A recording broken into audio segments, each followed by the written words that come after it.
Welcome back to Intro to HACCP. Today we'll be talking about food safety hazards as we get ready to do a hazard analysis. In the previous lesson, we discussed the purpose and importance of preliminary tasks in developing a HACCP plan. We talked about 5 preliminary tasks. Can you remember what they are? Take a minute to see if you can remember.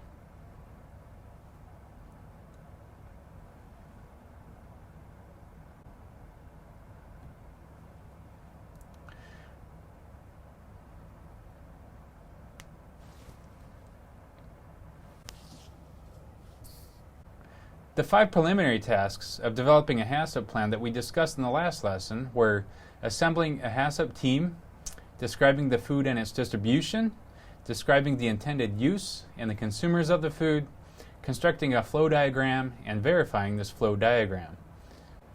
Now we're getting closer to the first of the 7 HACCP principles, hazard analysis. Before we discuss hazard analysis, we need to stop and address the types of food hazards that exist in foods and food processing. After studying this lesson, you should be able to differentiate between the major categories of food safety hazards, identify potential hazards in a process and determine if they are likely to occur, and outline basic control measures for food safety hazards that are likely to be controlled by critical control points. Let us begin this lesson by defining food safety hazards as any biological, chemical, or physical agent that is likely to cause illness or injury in the absence of its control. These types of agents, biological, chemical, and physical, serve as the main categories used to differentiate hazards in a HACCP plan. Let's discuss them one by one. What comes to your mind when you think of biological hazards? You probably first think of bacteria such as Salmonella or E. coli that are often in the news associated with some sort of foodborne illness outbreak. Do you know what term is used to categorize disease-causing microorganisms such as these? The term is pathogens. Biological hazards can exist in 4 forms, the most common being bacteria. Can you name the other 3 forms of biological hazards? We'll be talking about them one by one. Pathogenic bacteria are a major concern because they are known to cause 3 types of foodborne illnesses. Eating foods contaminated with living pathogenic microorganisms causes foodborne infections, in which the microorganisms colonize in the host's intestines. Examples of microorganisms capable of this type of illness include Salmonella species and Listeria monocytogenes. The other 2 types of foodborne illnesses involve toxins produced by bacteria. Certain bacteria produce toxins that are harmful when ingested. Intoxications occur when foods containing toxins produced by bacteria or mold are eaten. The microorganism itself does not need to be present to cause illness, just the toxin. Examples of bacteria that cause food intoxications include Staphylococcus aureus and Clostridium botulinum. Toxin-mediated infections are similar to intoxications in the sense that toxins cause illness. However, they are different in the sense that the microorganism produces the toxin while inside the human intestines. These infections are also similar to foodborne infections because the bacteria itself can cause illness by colonizing inside the intestines. Clostridium perfringens and E. coli 0157H7 are examples of microorganisms that cause toxin-mediated infections. The other 3 types of hazards of biological origin are viruses, parasites, and molds. Let's talk about viruses. Viruses have a wide range of health effects. Some viruses come from the meat of diseased animals. Many viruses that are major concerns in the food industry do not come from the food, but from contaminated waters, such as sewage contamination, or ill food handlers instead. Parasites cover a broad range of the animal kingdom. Many have complicated life cycles that can allow them to infect humans. Primarily, the parasites are roundworms, single-celled protozoa, tapeworms, and flukes. One group of parasites that is important in the meat industry is trichinae. These are tiny roundworms found in the muscle of infected animals, usually pigs, which cause trichinosis, a disease characterized by intestinal disorders, fever, muscular swelling, pain, and insomnia. Infection by parasites can come from eating raw or undercooked meats and fish. Consumption of raw produce can be traced to infections of protozoans also. The fourth biological source of hazards is mold. Accounting for hazards presented by molds in a HACCP plan can be confusing, since molds produce toxins which are often considered as chemical hazards and not biological hazards. Mold toxins are called mycotoxins, and they can cause acute poisoning or chronic health effects such as cancer over a period of time. In apples, the growth of Penicillium expansum, a mold responsible for blue mold rot, is responsible for producing the toxin patulin. Patulin is a mycotoxin produced by fungi belonging to several genera, including Penicillium, Aspergillus, and Bisoclamus. Patulin can occur in many molding fruits, grains, and other foods, but the major source of patulin contamination is from apples with brown rot, so it is found in apple cider and apple juice. Patulin is stable in an acidic environment and is not destroyed during thermal processing. The growth of the fungus Aspergillus flavus on grains consumed by livestock can cause aflatoxin residues in meat and milk products. Recent work has also shown that spices added to meat products can be a significant source of aflatoxin if the spices had been contaminated by mold. Let's move on to chemical hazards. Chemical hazards can come from many sources.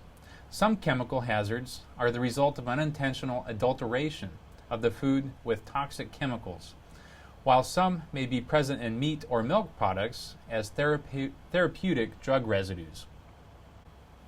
Normally, pesticides intended for use on food crops are not considered hazardous when properly applied. Pesticides that are misused can become chemical hazards in foods, especially when they are not intended for use on food crops or have been misapplied to foods or feeds. Processing chemicals, such as cleaners and sanitizers, are not usually considered toxic compounds when used as intended. Even when they adulterate products, they are not usually considered toxic. Some boiler treatment compounds may leave toxic residues in steam if they are not intended for the production of culinary steam. Therapeutic drug residues may be hazardous when misused as well. Government agencies monitor the presence of certain drug residues, especially antibiotics, in meat and milk. Another category of chemical hazards is that of naturally occurring hazards. Some foods, such as polar bear liver, may have toxic levels of vitamin A. Potatoes can produce a natural alkaloid, solanine, which can cause illness or death. Marine toxins are another source of natural occurring hazards. Examples of these include scombrotoxic fish poisoning, ciguatera poisoning, paralytic shellfish poisoning, neurotoxic shellfish poisoning, and amnesic shellfish poisoning. Some foods may cause allergic or sensitivity reactions in susceptible persons. Usually these persons are aware of their susceptibility and are careful to avoid these foods and ingredients. A hazard exists when undeclared allergens are present in a food product, either from accidental adulteration or from failure to list an ingredient that is an allergen on a food label. At last, we're on to physical hazards. Physical hazards result in choking or injury. These hazards may come from materials naturally present in the food, such as pits and bone fragments, or they may come with the food, such as broken injection needles, bullets, and buckshot. Other materials may come from handling or processing equipment, things such as staples, twist ties, pop-up timers, broken glass shards, bolts, nuts, and saw blade pieces. Now let's switch gears and talk about how to control all of these hazards, starting with microbial hazards. First, I want to share 2 resources that will be invaluable to you. These are required reading assignments. The first one is the Bad Bug Book provided by the FDA that describes all of the pathogens found in food and how to control them. The other one is also by the FDA called Factors That Influence Microbial Growth in a guidance document. You should find the links to both of these websites on the Moodle site. Raw products produced under good agricultural practices are most likely to exhibit a lower concentration of pathogens due to the care taken in production. Once the raw materials are transported to the processing facility, the microbial concerns generally fall into the following categories: pathogens present on the product from the field or from transportation, growth of pathogens on the product due to improper handling and storage conditions, contamination from handling, equipment, water, and other plant sources, destruction of competing microorganisms from treatments or under processing, growth of pathogens in the absence of those competing organisms, and toxins produced by the growth of toxin-forming microorganisms. The most obvious control measure available to the processor is to minimize contamination of the raw materials or the product with pathogens. In the plant, this is accomplished by using clean equipment and utensils. Sanitizing can reduce the pathogen loads on processing surfaces. Raw ingredients and water must be of good quality when performing sanitation. Growth of pathogens can be inhibited by controlling the conditions of storage of food products and ingredients. The FDA's Bad Bug Book lists the growth temperature range of some common pathogens. You will note that most of the pathogens will not grow appreciably at refrigerated temperatures below 5 degrees Celsius or 41 degrees Fahrenheit. Those that do grow are considered psychrotropic pathogens, and they do not grow well in the presence of other competing microorganisms. The upper limit of pathogen growth is about 45 degrees Celsius or 113 degrees Fahrenheit, except in the case of certain spore-forming pathogens, which can grow up to 52 degrees Celsius, 126 degrees Fahrenheit. Generally, food scientists speak of a temperature danger zone, which reaches from 41 degrees Fahrenheit to 135 degrees Fahrenheit. This was previously 41 degrees Fahrenheit to 140 degrees Fahrenheit, but it was recently changed. Food which is likely to support the rapid growth of pathogens should not be held within this range for more than a short time, usually defined as more than 4 hours. Thus, rapid cooling of cooked and processed foods through this zone is important. Temperature may be the most important factor affecting microbial growth. Since environmental temperature can control the types of organisms able to grow and survive on a food product, we classify organisms by their temperature requirements. Organisms that grow well in low temperatures are called psychrophiles. Organisms that grow well in ambient temperatures are called mesophiles. And organisms that grow well in very hot environments are termed thermophiles. Classification is based upon optimal growth temperature and the temperature range over which bacteria grow, not just survive. For example, mesophilic Bacillus and Clostridium species can survive very high temperatures because of their spore forms, but are still classified as mesophiles since they can only grow in the mesophilic temperature range. Like we said, psychrotrophs are those organisms which have an optimum growth temperature below 25 degrees Celsius, or room temperature. However, many mesophilic organisms can also grow in this range. We are particularly concerned with those pathogens that grow at refrigerated temperatures, because many foods are held in the refrigerator. Thermoduric organisms are organisms that can survive the pasteurization temperatures. These are obviously of special concern as well, since many foods are pasteurized. Most pathogens are killed by temperature treatments at 140 degrees Fahrenheit for 30 minutes. A temperature of 161 degrees Fahrenheit for 15 seconds has a similar lethal effect on pathogens. Some viruses may require higher temperatures or longer time for destruction.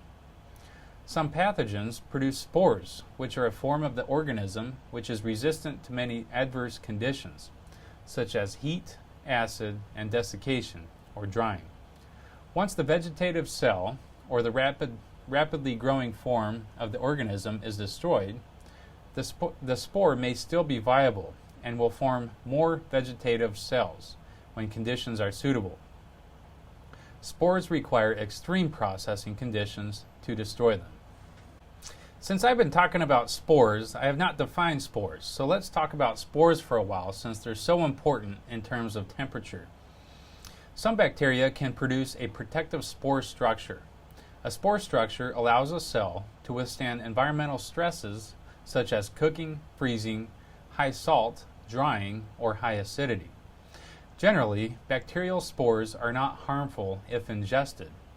However, if conditions of the food are changed that permit the spore to turn into a vegetative cell, the vegetative cell can grow in the food and cause illness if eaten.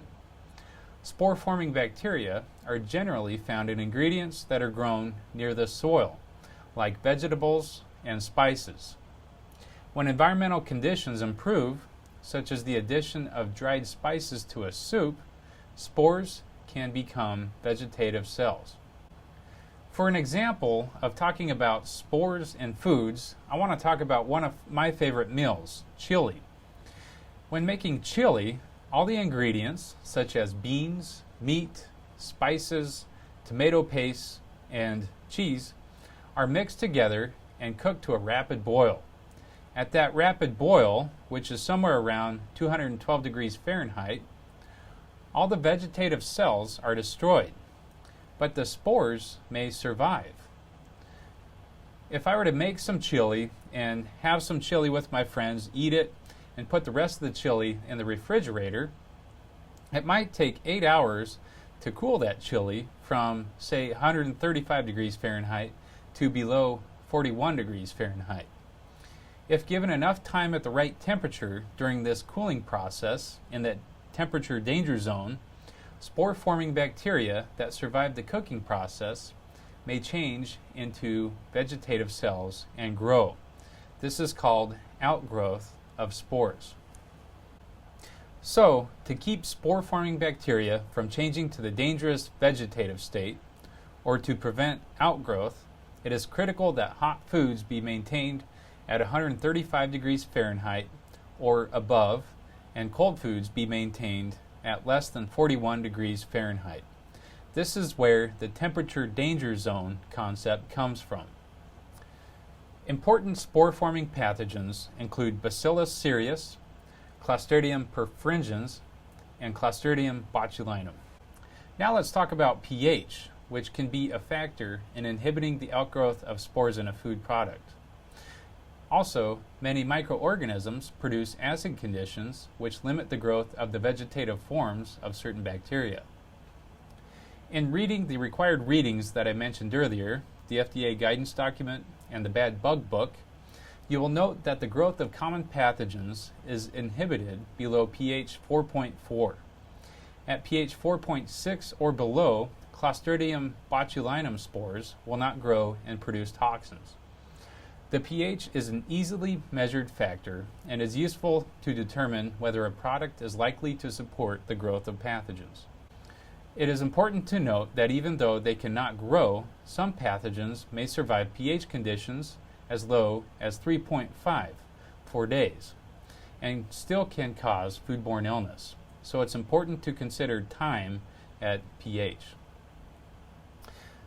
The pH of a bacteria's environment affects both its rate of growth and its viability.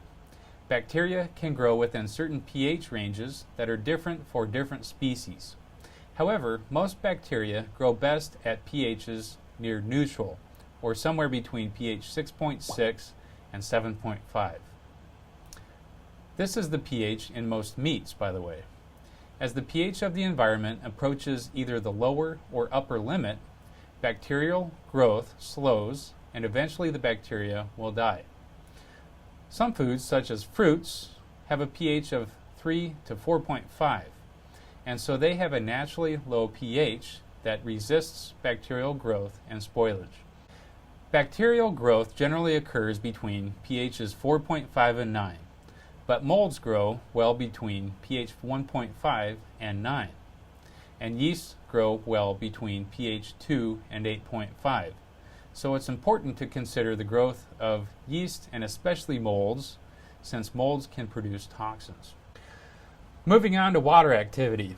The role of water in a food is important from a microbiological standpoint. The availability of water to support microbial growth is measured in terms of water activity. Water activity is a critical factor that can affect the safety and shelf life of foods. It measures the free or unbound water present in a food on a scale of 0 to 1.0. Water activity is a better indicator than total moisture content in predicting stability and microbial growth in a food product. Most bacteria will not grow at water activities below 0.91, and most molds cease to grow at water activities below 0.8. By measuring the water activity of a food, it is possible to predict which microorganisms will and will not be potential sources of spoilage. Water activities below 0.85 in a product will not support the growth of pathogenic bacteria. One pathogen that grows at water activities down to 0.87, however, is Staphylococcus aureus. This organism can produce a heat-stable toxin. The last way to control microbial hazards in foods is by using preservatives. Most common food industry preservatives are designed to inhibit the growth of yeasts and molds. They work best at optimum pHs, and when combined, their effect can be synergistic. This is the case when potassium sorbate and sodium benzoate are added together, for example, when controlling the growth of fungi. Now let's return to chemical hazards. We want to be very careful with all the chemicals used in the processing environment, as well as the food itself. So, suppliers' guarantees and certificates of analyses are helpful to minimize the adulteration of chemical hazards on raw materials. The best method to prevent the unintended introduction of chemical hazards in the processing plant is to isolate and clearly label those compounds which may be of concern. In the case of ingredients which may cause allergic or sensitivity reactions, it is important that there be an effective cleaning process after their use on shared equipment. Usually plants will use a production matrix to keep track of sanitation and cleaning schedules. Quick tests for assessing the presence of residues may be employed to test the effectiveness of cleanups. Finally, let's return to physical hazards. As was the case with chemical hazards, requiring suppliers of raw ingredients to provide suppliers' guarantees and certificates of analyses is a good way to show that there are no physical hazards in the food. Proper maintenance of equipment and regular inspection of choppers, grinders, and saw blades also can be used to minimize the potential of metal or plastic fragments which may find their way into the food. When glass is used, there must be an effective glass control program to keep glass out of the product. Also, the effective use of screens, filters, and separators can remove certain physical hazards. Magnets can prevent the contamination from many metal objects. A properly functioning metal detector can also help to minimize the presence of metal in the finished product. Last but not least, good manufacturing practices can be used to control the risk of physical hazards. We don't want our personnel working in the facility to have zippers, rings, or earrings, or even bracelets in the presence of the food processing environment. And so that's why we ask visitors and plant personnel, or the line workers, to take off their jewelry before entering the facility. I want to leave you with a question for thought, and there's not necessarily a right or wrong answer. This is just an interesting topic that comes up just about always in developing a HACCP plan. The question is, should metal detectors be listed as a physical hazard in a HACCP plan? Metal fragments are often listed as potential physical hazards on a hazard analysis. These fragments can often come from several sources. Strangely, other fragments, such as glass, plastic, wood, stones, and bones, are often ignored in the same hazard analysis. while the metal is designated to be likely to occur. This makes you wonder why these other physical hazards are not listed. Should they be listed, or should the metal hazard not be listed? That concludes this lesson. So in summary, we talked about the 3 food safety hazards, being biological hazards, chemical hazards, and physical hazards. We talked about the 4 origins of biological hazards, being pathogens, parasites, viruses, and molds. As far as pathogen-related illnesses, we talked about infections, intoxications, and toxin-mediated infections. You should be able to differentiate these 3 terms. We talked about the numerous methods to control microbial hazards, those being sanitation, temperature, pH, water activity, and the use of preservatives. And finally, we talked about how to control chemical hazards and physical hazards. So now you should be ready to take on our next lesson, which is on hazard analysis.